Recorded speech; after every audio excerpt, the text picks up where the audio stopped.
Hey guys, it's Baseball Star here, back with another rankings video. Today I'm going to be continuing with my outfield rankings for this 2020 season.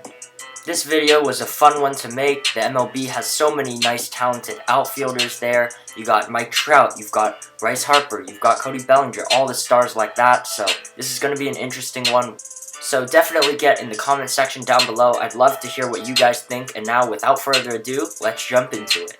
To start it off here at the number 10 spot, I've got Charlie Blackmon from the Rockies. Blackmon is actually really underrated. I think a lot of people don't actually realize how good he is. Blackmon has been consistent for many years now. Last year, he finished with a batting average of .314, 32 home runs, 86 RBIs, a .364 on base percentage, and a 2.1 WAR. Blackmon has basically always finished with a batting average over .300. He's a good hitter for average. He always finishes with 30-plus home runs, so I think that he's a truly valuable player. He's consistently been an all-star. I think Charlie Blackmon really deserves to make it in the top 10. Okay, at the number 9 spot, I've got Bryce Harper, newly acquired from the Phillies. Harper last year finished with an average of .260, 35 home runs, 114 RBIs, a .372 on base percentage, and a 4.3 WAR. His WAR was decent. He did hit for power. He did get RBIs, but I mean, Bryce Harper did have kind of a down year last year with a .260 batting average. That's rather low for him.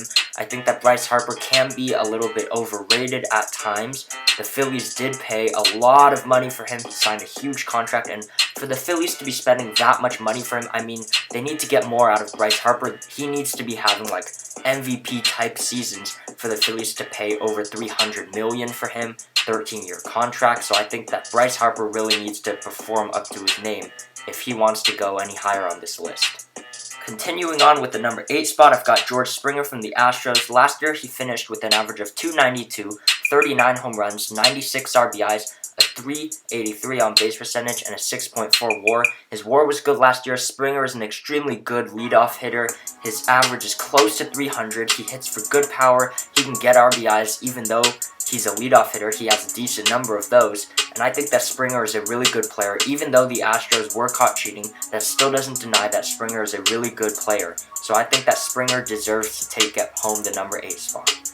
At the number 7 spot is actually going to be JD Martinez from the Red Sox. Now, I know what you guys are thinking. What? JD Martinez? I forgot about this guy. Yes, I did too.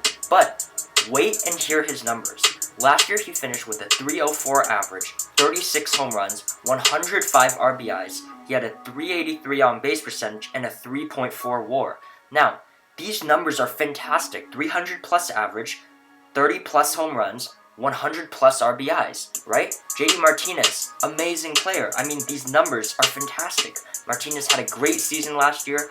He had a great season the year before. I think JD Martinez is really underrated. I think that a lot of people have forgotten about him, and I think that he really deserves to be in this top 10 list. At the number 6 spot, I've got Juan Soto. Yes, I know, it was really hard to put him here considering how good a player he was, but there are just so many great outfielders in the MLB, so I think Juan Soto falls at number 6. Last year, he finished with a respectable average of .282, 34 home runs, 110 RBIs, a .401 on base percentage, and a 4.6 WAR. Wow, those are a lot of RBIs, 110. Like, I mean, this guy can produce at the plate in the middle of the order. He's great. He can put up runs, put up hits. So I think that Juan Soto is a really solid player. Unfortunately, I don't think he can go any higher on this list considering the true talent up in the top 5. Juan Soto, number 6. And now, starting off the top 5, I've got Mookie Betts, newly acquired from the Dodgers. Betts last year finished with an average of .295, 29 home runs, 80 RBIs, a .391 on base percentage, and a rather high 6.9 WAR. I think that Betts is a really solid player all around, 300 hitter, about 30 home runs, so that's really good. The Dodgers are going to definitely be building a franchise around him these next few years. I think that Mookie Betts is a really good player, former MVP. Mookie Betts deserves to be in the top 5. The 4th best outfielder in the MLB is going to have to be Ronald Acuna Jr. I think that he's really a really good player. He's going to have an amazing career. I mean, these first couple years of his career have been amazing. He went to the 40-40 club. He can hit. He can steal bases. I mean, he is a truly electric player. I love watching him play.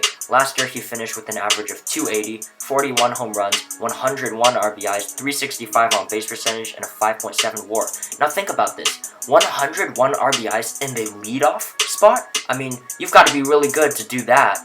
And not only did he hit 40-plus home runs last year, he also stole a lot of bases. Ronald Acuna Jr. is a really dangerous leadoff hitter. Some would even argue to put him even higher on this list in the top 3. I don't know about that, but I think that Ronald Acuna is definitely in the top 5 outfielders. Starting off the top 3 here is our NL MVP for the year, Cody Bellinger. Last year, he finished with a 305 average, 47 home runs, 115 RBIs, a 406 on base percentage, and a 9.1 WAR. Bellinger had a fantastic and maybe even historic season last year. He had an average of over 300, 45 plus home runs, over 100 RBIs, 400 plus on base percentage, and listen to this, a 9.1 WAR. That is ridiculous. Bellinger can hit, he can play the field, he can basically do it all. Cody Bellinger is a truly great player. And at the number 2 spot, I've got Christian Yelich from the Brewers. Yelich finished with, listen to this, a 329 batting average. That is insane. He also hit 44 home runs, 97 RBIs. He led the league with a 429 on base percentage and a 7.0 WAR. And remember, he also got injured and missed like the last month of the season. So I'm sure he would have hit more home runs. I'm sure he would have gotten more RBIs. I think Christian Yelich is better than Cody Bellinger. And Yelich is a really, really good player. Unfortunately, he falls at number 2 because our number 1 guy is basically a legend. And who is that legend, you may ask? No need for introduction, it's definitely Mike Trout. Last year, Trout finished with an average of 291, 45 home runs, 104 RBIs. He led the league with a 438 on base percentage and an 8.2 WAR.